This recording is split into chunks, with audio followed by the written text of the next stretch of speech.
মনে হচ্ছে অনেক দূর থেকে গুলি চালানো হয়েছিল, হয়তো কোনো রাইফেল দিয়ে। হ্যাঁ, রাইফেলই হবে, কারণ যে হাইটে এই উড়ানটা উড়ছিল ওখান থেকে তো কোনো শার্প শুটারই গুলি চালাতে পারে, কোনো রাইফেল দিয়ে।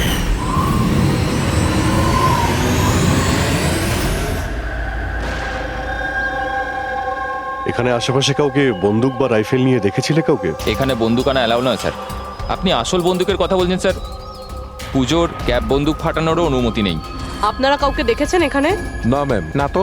না না ম্যাম। আচ্ছা আলিয়া, আপনি যখন এখানে এলেন রনির সাথে, আপনার কাউকে সন্দেহ হয়েছিল? মানে কেউ আপনাদের ফলো করছে, এমন কোনো লোক যে গন্ডগোলের মনে হচ্ছে? না স্যার, এরকম তো কেউ ছিল না। তাহলে কি গুলি আকাশ থেকে চলেছিল নাকি? স্যার আমি তো বললাম, রনি স্যারের আশপাশে তো কেউই উড়ছিল না, তাহলে আকাশ থেকে গুলি চালালো কে? হ্যাঁ স্যার, আকাশে কেউ ছিল না। আপনি চাইলে এই ফুটেজগুলো চেক করতে পারেন। এখানে কেউ নেই ওর সাথে।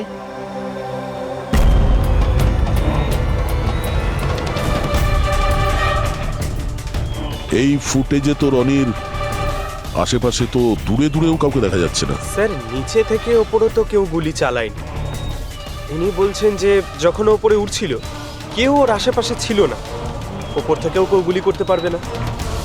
আমার মাথায় এটা ঢুকছে না, কে কোথা থেকে গুলি চালালো আর কিভাবে, বুঝতে পারছি না স্যার।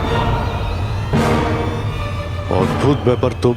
ওর কোনো শত্রু নেই, তাহলে ওকে খুন করার জন্য এরকম প্ল্যানিং কে করতে পারে? কেসটা খুব জটিল মনে হচ্ছে। কোনো বাঁকা লোককেই এখানে পাঠিয়ে দিই, বাঁকা প্রমাণ, হয়তো সে কিছু পেতে পারে।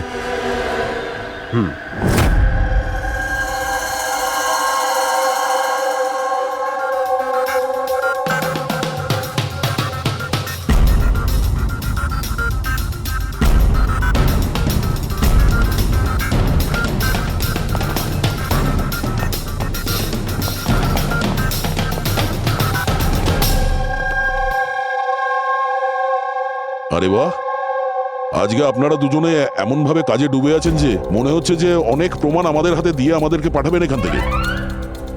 অনেকগুলো প্রমাণ? হ্যাঁ। আর যদি একটাও না পাওয়া যেত? সোজা করে বলো না, কোনো প্রমাণ পাওনি, খুঁজে দেখোনি? ডক্টর সালুকে ওই গুলির ব্যাপারে কিছু জানতে পারেননি? আপাতত এইটুকু জানতে পেরেছি ভাই, ওপর থেকে কোনো ইউএফও গুলি চালিয়েছে। শালুকে, তুমি না কোনোদিনই সোজাসুজি করে কথা বললে না। আর এটা কি, এটা বোঝাও, আমাকে বোঝানোর জন্য এরকম করছো? হ্যাঁ, বলো। এ দেখো বস, রনি মাটি থেকে 3000 ফুট উঁচুতে উঠছিল, আর ওর গুলিটা লেগেছে তার ওপর থেকে প্রায় 1000 ফুট উঁচু থেকে। আর এই গুলিটা 60 ডিগ্রি অ্যাঙ্গেলে এসে গায়ে লেগেছে।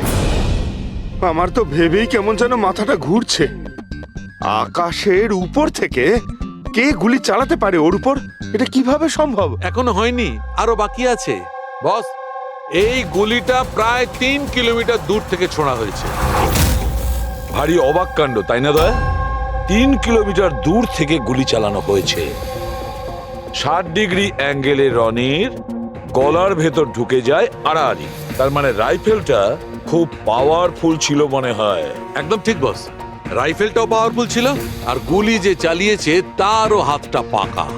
এত উঁচুতে হাওয়া খুব জোরে প্রবাহিত হয়, আর টেম্পারেচারও কম বেশি হতে থাকে।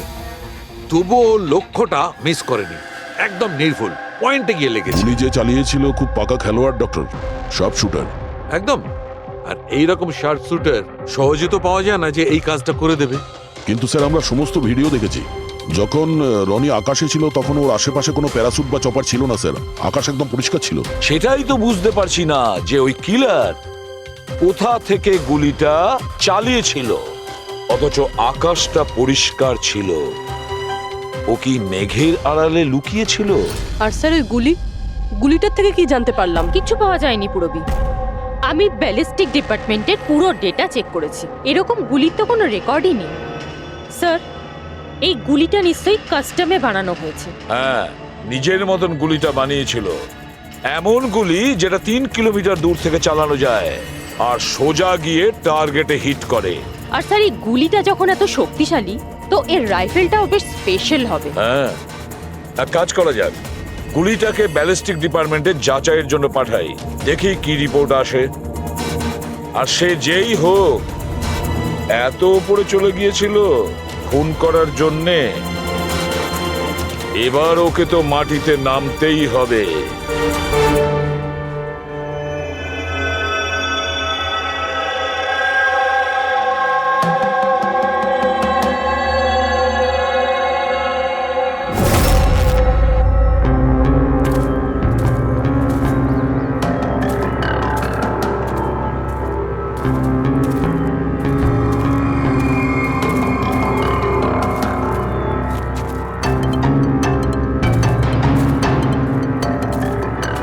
ব্রাদার, উই ক্যান ডু ইট। আরে ইয়ার গুরু, আর চলতে পারবো না, খুব হাঁপিয়ে গেছি আমি।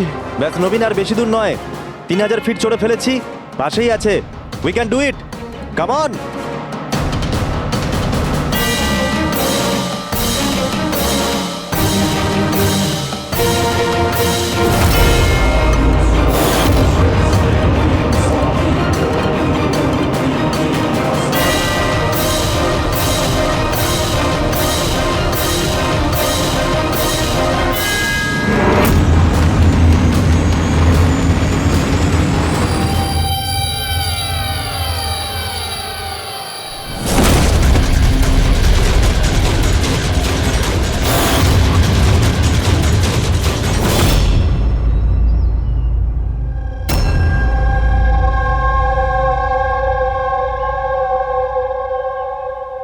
এমন মনে হচ্ছে যে রনির মার্ডারের ফটোকপি দেখছি।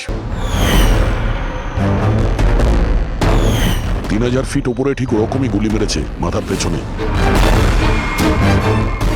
একেও একইভাবে গুলি চালিয়েছে। আচ্ছা, তোমরা যখন ট্রেকিং করছিলে, এই হিতেনের পিছনে কেউ কি ছিল? না স্যার, হিতেনই সবার পিছনে ছিল স্যার। স্যার এই দেখুন ফুটেজ। স্যার স্যার এটা ওই জায়গায় যেখানে এই সব কিছু হয়েছে। অদ্ভুত তো, পিছনে তো খোলা আকাশ রয়েছে, এমন কোনো জায়গা নেই যেখান থেকে গুলি করা যায়। তাহলে ওর গুলি লাগলো কি করে?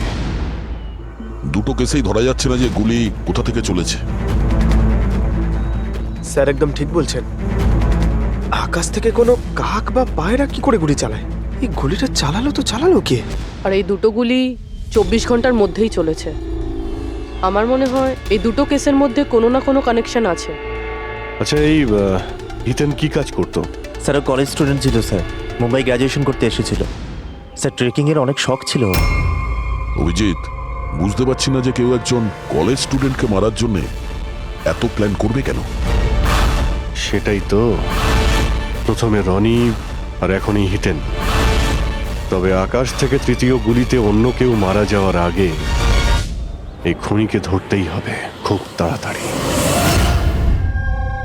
গত 24 ঘন্টায় দুটো খুন হয়েছে, দুটোই যুবক, আর দুজনকে মারার পদ্ধতিও অদ্ভুত। অদৃশ্য খুনি। স্যার দুজনেরই মৃত্যু হয়েছে অ্যাডভেঞ্চার স্পোর্টস করতে গিয়ে। মাটি থেকে 1000 ফুট ওপরে মেরেছে স্যার। কিন্তু স্যার ভাবার বিষয় এটাই যে খুনি এই অ্যাডভেঞ্চার স্পোর্টের সময়টাই কেন বাঁচলো এদেরকে মারার জন্য? ও তো ওদের যে কোনো সময় মারতে পারতো। এত লম্বা প্ল্যান দুটো বাচ্চাকে মারার জন্য? শুধু প্ল্যানিংটাই বড় ছিল না দা, গানটাও বড় ছিল। এই যে এইরকম। এটা কি রাইফেল স্যার? এটা হলো PX-65 রাশিয়ান গান। এটা লং রেঞ্জ। এইরকম বন্দুক দিয়ে মারা হয়েছে। ডক্টর সালুকে, এই বন্দুকটা দিয়ে 3 কিলোমিটার দূরে টার্গেটে কি হিট করা যায়? হ্যাঁ ফ্রেডি, শুটিং রেঞ্জে আমি এটা ট্রাই করে দেখেছি। এর রেঞ্জ 3 কিলোমিটারের বেশি আছে। এরকম বন্দুক তো হয় মিলিটারিদের কাছে থাকবে, আর না হলে উগ্রপন্থীদের কাছে। ঠিক বলেছো বস। আর সেই জন্য আমার মনে হয় এটা শুধুমাত্র মার্ডারের ব্যাপার নয়, বড় ধরনের অপরাধ হতে চলেছে, লার্জ স্কেলে। দয়া, স্যার একটা কাজ করো, দিল্লিতে যাও আর ইন্টেলিজেন্স ব্যুরো থেকে খোঁজ নাও যে এরকম বন্দুক কাদের হাতে থাকতে পারে আর সেটা কিভাবে।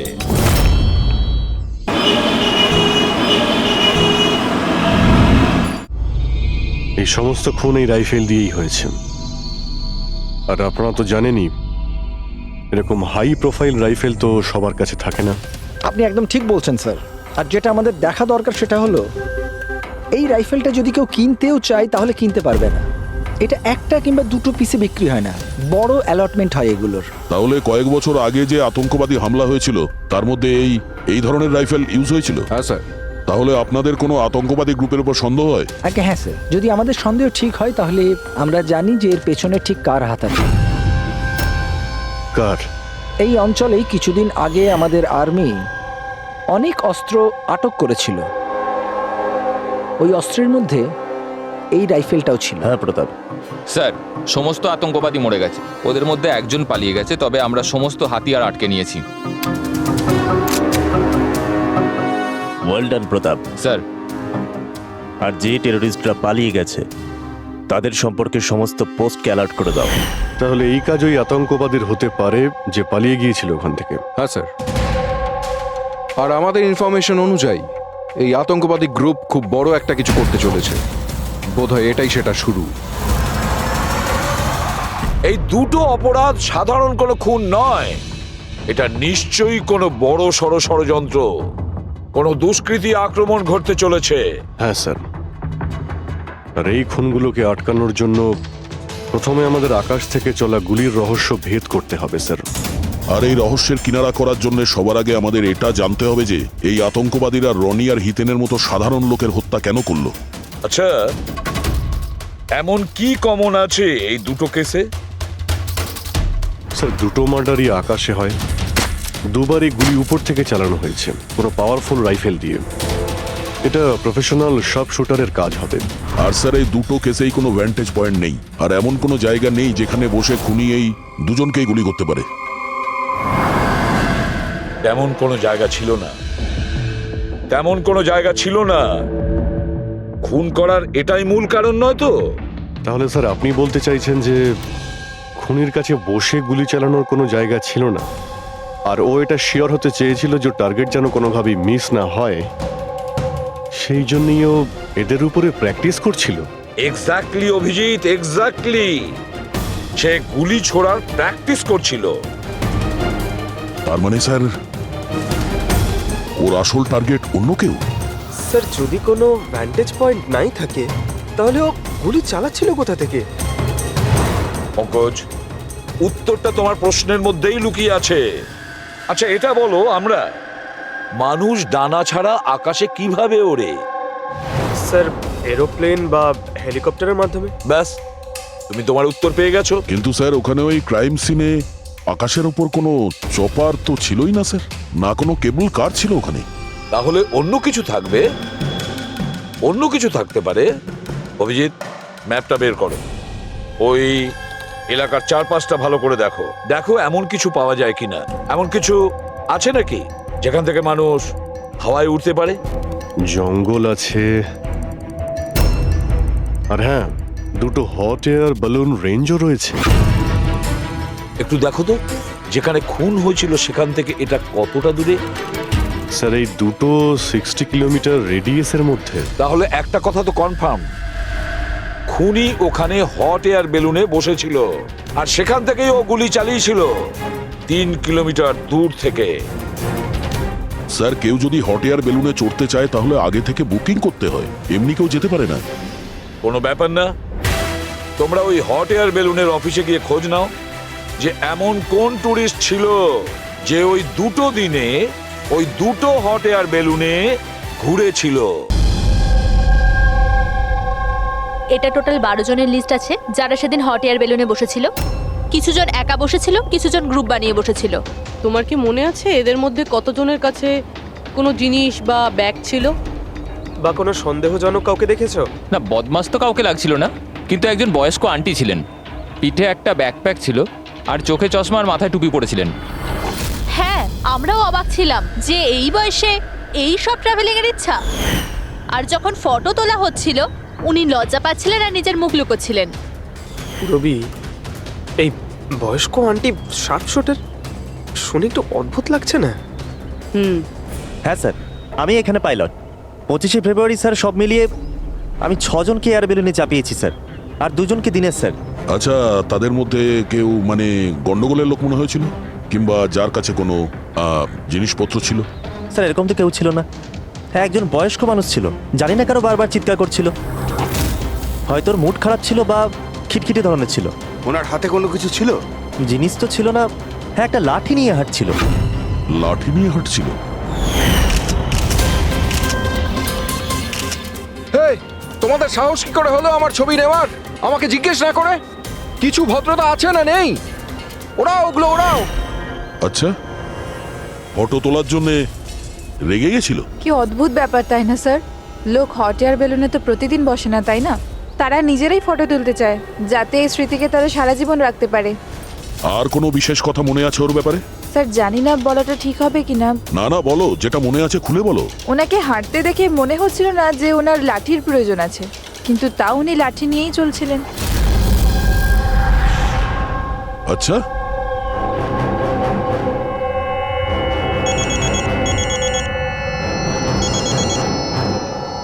হ্যাঁ স্যার।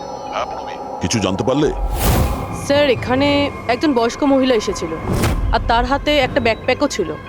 আর হ্যাঁ, ওই মহিলা ছবিও তুলতে চাইছিল না। আচ্ছা, এখানেও একজন বুড়ো লোক এসেছিল হট এয়ার বেলুনে চড়তে লাঠি নিয়ে, আর তারও ফটো তোলায় আপত্তি ছিল। স্যার এই বয়স্ক মহিলা আর বয়স্ক লোক একই ব্যক্তি নয় তো? ওই শার্প শুটার, ওর ব্যাগে আর ওর লাঠিতে ওই রাইফেলটা ছিল যা দিয়ে খুন করেছে। আর স্যার দুদিনই এ একাই ওপরে গিয়েছিল, কারণ যদি অন্য টুরিস্টের সাথে যেত তাহলে রাইফেল সেট করতে আর টার্গেট সেট করতে প্রবলেম হয়ে যেত। না পূরবী, আমার মনে হচ্ছে ও একলা যায়নি। মানে ওই হট এয়ার বেলুন চালানো আর সঙ্গে এই রাইফেলটা চালানো, দুটো কাজ একসঙ্গে করা মুশকিল। ওই হট এয়ার বেলুনের পাইলটও ছিল সঙ্গে। মানে স্যার এই অপরাধে পাইলটও যুক্ত? একটা কাজ করো, ওই পাইলটটাকে ধরো তাড়াতাড়ি। ওই দিন ওই বয়স্ক মহিলাকে বেলুনে উপরে কে নিয়ে গিয়েছিল? পাইলট কে ছিল? সঞ্জীব ছিল। এই পালাবি না, দাঁড়া দাঁড়া দাঁড়া। না আমাকে মারতে পারবে না ওকে। এই এই সঞ্জীব!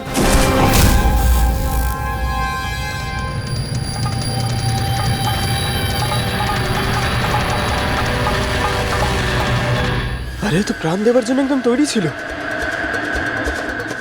এটা কোনো ছোটখাটো মার্ডার নয় পঙ্কজ, অনেক বড় মিশন। যদি তাড়াতাড়ি আটকানো না যায় তাহলে বড় সড় বিপদ হবে। আচ্ছা গীতা, 24শে ফেব্রুয়ারি যে লোকটা গ্রুপে যেতে চাইছিল না, একলা যেতে চাইছিল, ওর পাইলট কে ছিল? কে নিয়ে গেছিল? সোলো ট্রাভেলারকে তো দিনেশ নিয়ে গিয়েছিল। অদ্ভুত ব্যাপার দিনেশ, এতক্ষণ ধরে চুপ করে আছো, কিছু বলছো না কেন? তোমরা আমাকে ধরতেই পারবে না।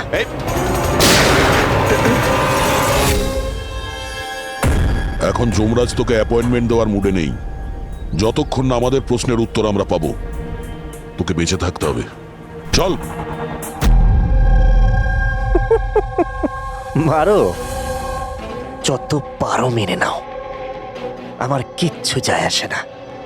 আর তাছাড়া তোমাদের এই আইনের কমজোরি থাপ্পড়ে এত শক্তি নেই যে আমার অপরাধের মজবুত হাড়কে গলাতে পারবে, বুঝলে?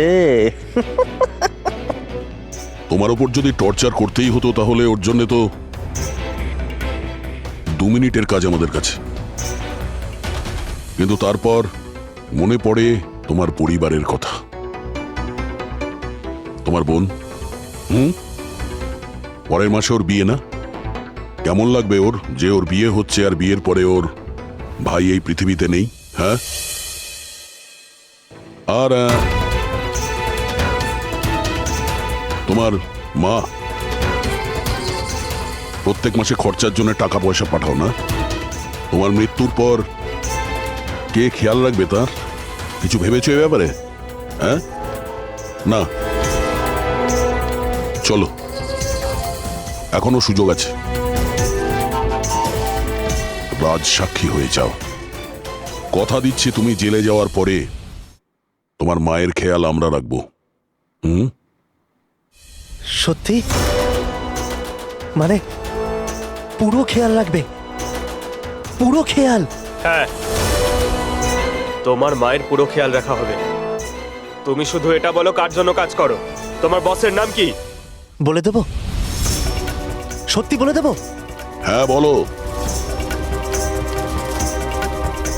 আমি যার জন্য কাজ করি না, যে আমার বস স্যার, তার নাম হলো এসিপি প্রদ্যুম্ন।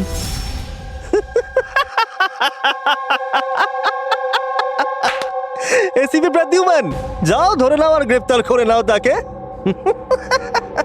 বলেছিলাম না আমি কিচ্ছু বলবো না, যা করার আছে করে নাও। সিআইডি কোথাকার, সিআইডি। বস বস,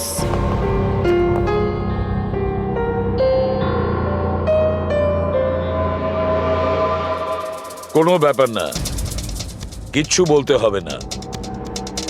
এখন না তোমাকে কিছু জিজ্ঞাসা করব, কিছু বলার জন্য তোমাকে আমরা জোর জবরদস্তিও করব না, কিচ্ছু করব না।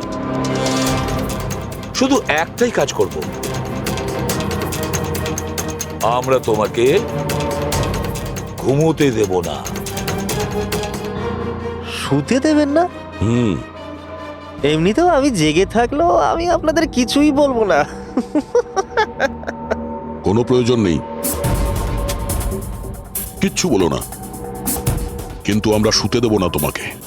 ওকে ভাই দয়া, আমি এটা শুনেছিলাম যে মানুষ কোনো কিছু না খেয়ে অনেক দিন সার্ভাইভ করতে পারে, কিন্তু না ঘুমিয়ে কত কষ্ট হবে এই বেচারার। তোর বাঁচাটা খুবই মুশকিল, আমি এসব দেখতে পারবো না।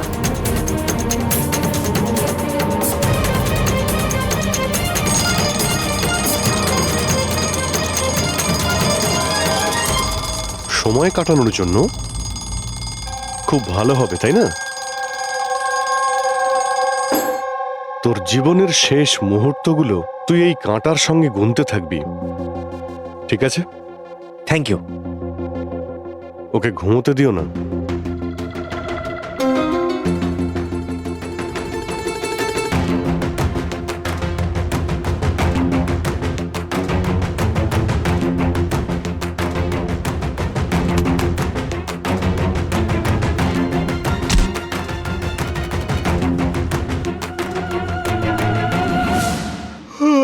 ফ্রেডি স্যার, আরে কোথায় আছেন আপনি?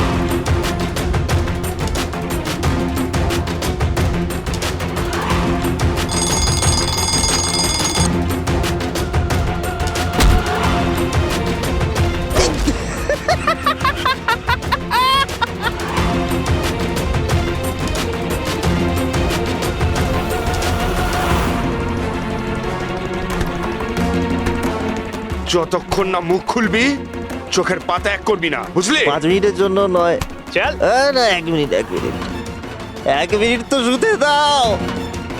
1 সেকেন্ড, শোবো না, শোবো না একদম, শোবো না একদম। শোবো না আমি।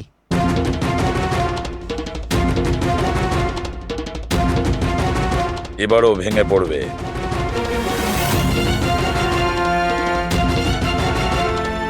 সবকিছু বলতে বাধ্য হবে।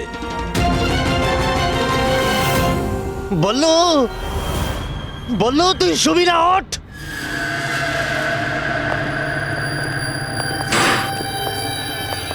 এই ঘুমোতে চাস? আর ওকে একটু ঘুমোতে দাও, কি প্রবলেম তোমাদের? ঠিক আছে, তোমাকে ঘুমোতে দেবো আমরা। আগে বলো যে তোমাদের গ্রুপের প্ল্যানটা কি? বলছি, আমার নাম দীনেশ নয়,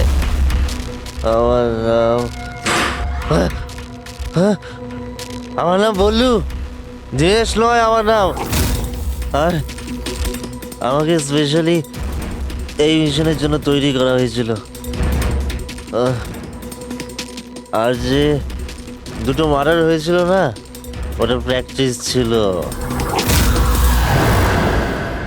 আমাদের আসল মিশন হলো ওকে মারা। আর ওই যে ওকে কি যেন নাম, স্টিভ মার্টিন,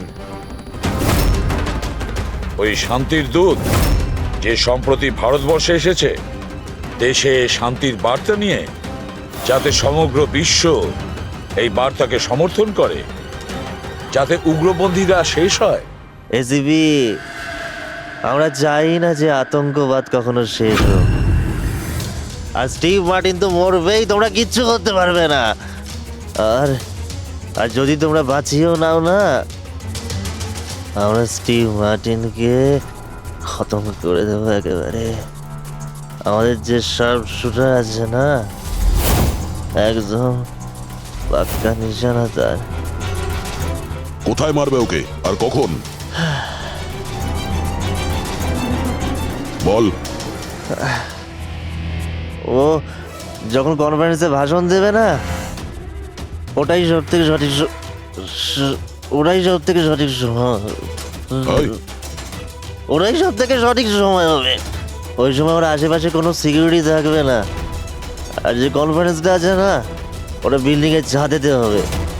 তো ওই হট এয়ার বেলুনেতে আমাদের শার্প শুটার যাবে আর ওখানেই গুলি মারবে। কনফারেন্স ঘন্টা খানেকের মধ্যে শুরু হবে, এখন তাড়াতাড়ি ওখানে আমাদের পৌঁছতে হবে। আরে তোমরা যতই চেষ্টা করে নাও, বাঁচাতে পারবে না ওকে। আর হ্যাঁ, তোমরা যদি বাঁচিয়েও নাও না, তাহলে আমরা আবার প্ল্যান করব, দ্বিতীয়বার মারবো। কে মারবে? কিরকম দেখতে ও? আরে আমি ওর মুখ দেইনি এখনো পর্যন্ত। যখনই আসে ছদ্মবেশে আসে। তোমরা কি একে হসপিটালে নিয়ে যাও তাড়াতাড়ি। স্যার, আমরা কি হট এয়ার বেলুনটা আটকাতে পারি না যতক্ষণ এই কনফারেন্স শেষ হচ্ছে? না ফেডরিক, এই সব কিছু বন্ধ করা যাবে না। আজকে আটকালে কালকে অন্যরকম প্ল্যান করবে। আজকের প্ল্যান আমরা জানি, আজই ওদেরকে ধরবো।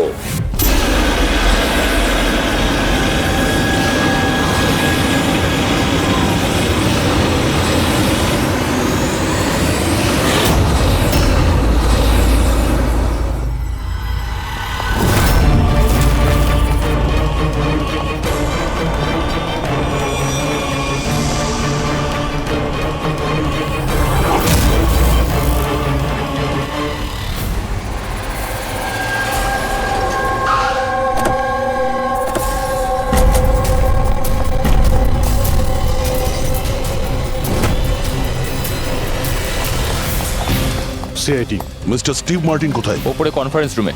ওর কাছে নিয়ে চলুন, আসুন। তাড়াতাড়ি তাড়াতাড়ি।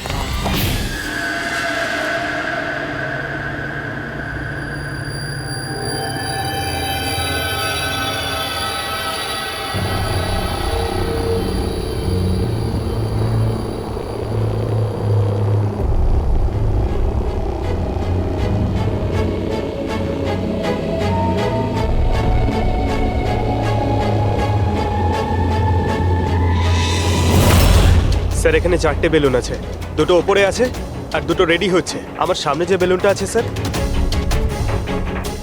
ওতে একটা কাপল আছে আর ওই ছেলেটার কাছে ব্যাকপ্যাক আছে। নজর রাখো ওদের উপরে। কারা কারা আসছে, কারা কারা যাচ্ছে, সবাইকে ফলো রেখো, ওকে?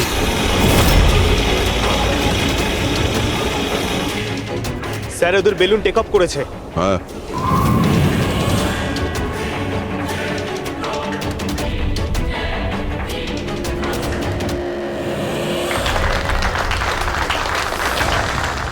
এই দুনিয়াতে টেরোরিজম কেন আছে, এই প্রশ্নটা আমাদের জানা দরকার। আর এই টেরোরিজম তখনই বন্ধ হবে যখন সব দেশ একসাথে ভাই ভাই হয়ে থাকবে। টেরোরিজমকে আমাদেরকে গোড়া থেকে উপরে ফেলতে হবে।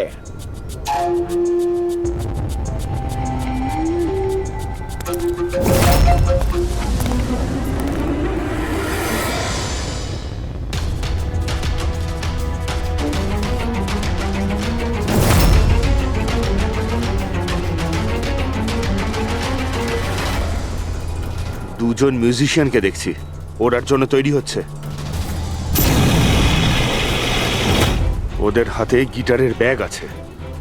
এবার এটা বলা খুবই মুশকিল যে ভেতরে গিটার আছে নাকি গান।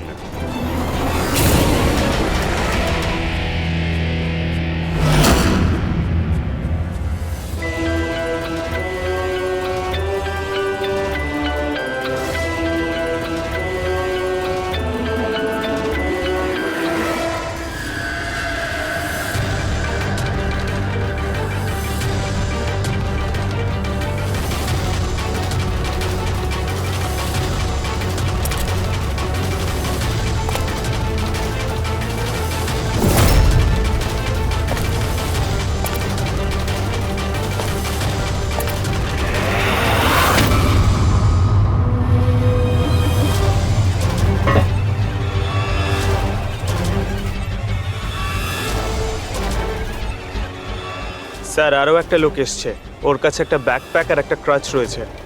অপেক্ষা করা যাক।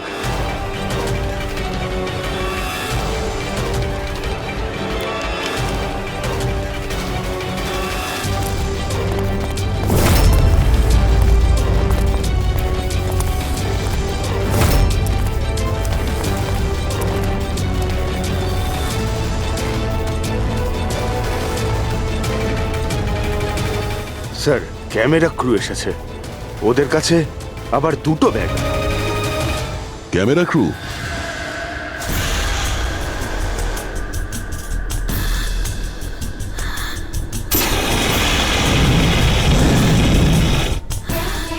ওদের দিক থেকে নজর সরিও না, নজর রাখো ওদের উপরে।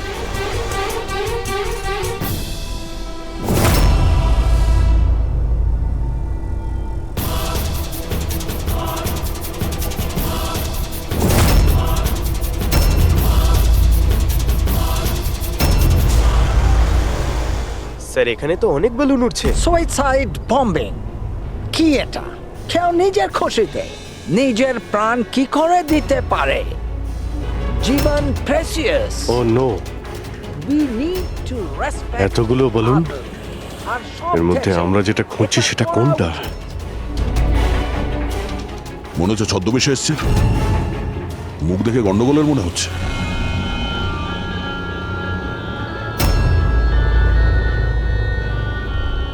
দয়া, ওই দুটোর উপর নজর রাখো। আমরা যেন সব সময় একটা কথা মনে রাখি, ওয়ার্ল্ড ওয়ার 1 আর ওয়ার্ল্ড ওয়ার 2।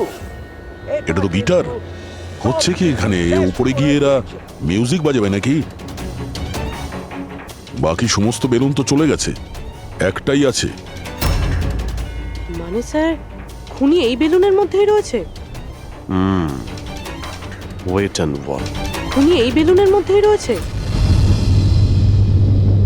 এরা তো নিজেদের জায়গা থেকে নড়ছে না। Camera crew? স্যার এ কোথায় গায়েব হয়ে গেল?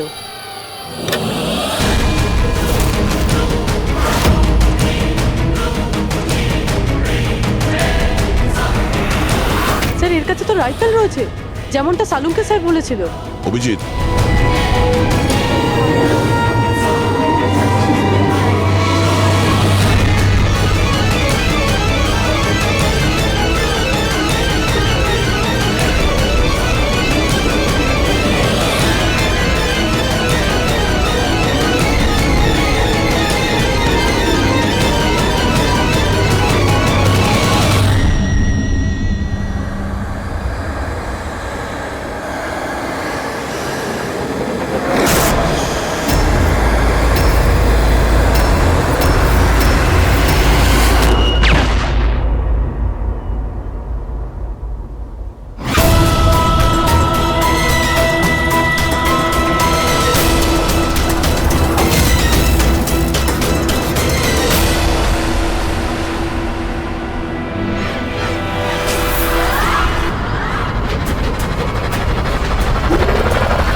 Mister Steve, your life in danger. আপনার জীবনের সংশয় আছে। তাহলে কি করবে? We have a plan. Thank you সিয়াজি। যদি আজকে আপনারা ঠিক সময় না আসতেন, আমি বেঁচে থাকতাম না। দেখুন, বিপদ কিন্তু এখনো কাটেনি, ঠিক আছে? এখনো খুনিকে ধরতে পারেনি, সেই জন্য be safe, be careful. Okay Freddie, Pankaj, ওই বেলুনে নজর রাখো, চোখের বাইরে যেন না যায়। হ্যাঁ স্যার, আমরা বেলুনটাকে ট্র্যাক করছি।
পুরবী।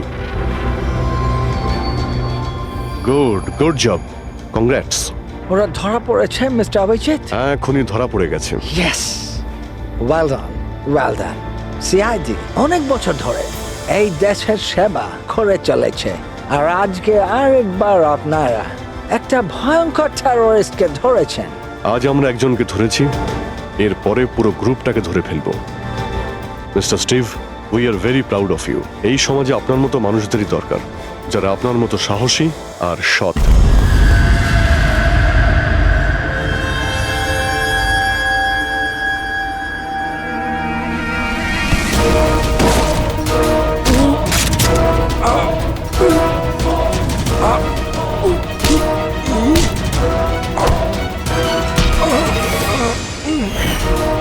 তাহলে তুমি ছদ্মবেশে রনি আর হিতেনকে মেরেছো? তোমার মতো একজন সব সুপার জেলের ভাত খেয়েও ফাঁসির অর্ডার আসার আগে পর্যন্ত। তোমার কি মনে হচ্ছে তোমরা আমাকে ধরে নিয়েছো তো স্টিভ প্রাণে বেঁচে যাবে? কখনো নয়। আমাদের ক্ষমতা এত বেশি যে তোমাদের আইন এটা খুঁজতে খুঁজতে হাঁপিয়ে যাবে, কিন্তু আমরা শেষ হব না। শেষ হবে তোমাদের এই দেশ। শোন ছাড় পোকা, আমাদের দেশের উপর অনেকে খারাপ নজর দিয়েছে, আবার চলেও গেছে। জানিস আমাদের দেশ কত বছর স্বাধীন হয়েছে? ৭৪ বছর। আর এই ৭৪ বছরে আমাদের দেশের জওয়ানরা জানি না কত আতঙ্কবাদীকে মেরেছে। আজ তোর পালা, কাল তোর সঙ্গীদের পালা। আমাদের দেশ থাকবে, খুব ভালোভাবেই থাকবে। আর এই দেশ থেকে যদি কোনো জিনিস চলে যায়, সেটা হলো আতঙ্কবাদ। বুঝেছিস? আতঙ্কবাদ।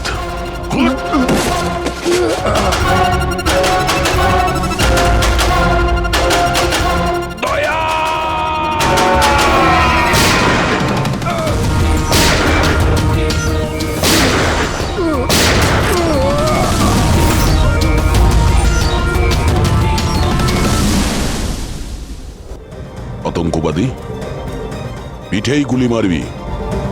আমরা এখানে গুলি খাই, এখানে।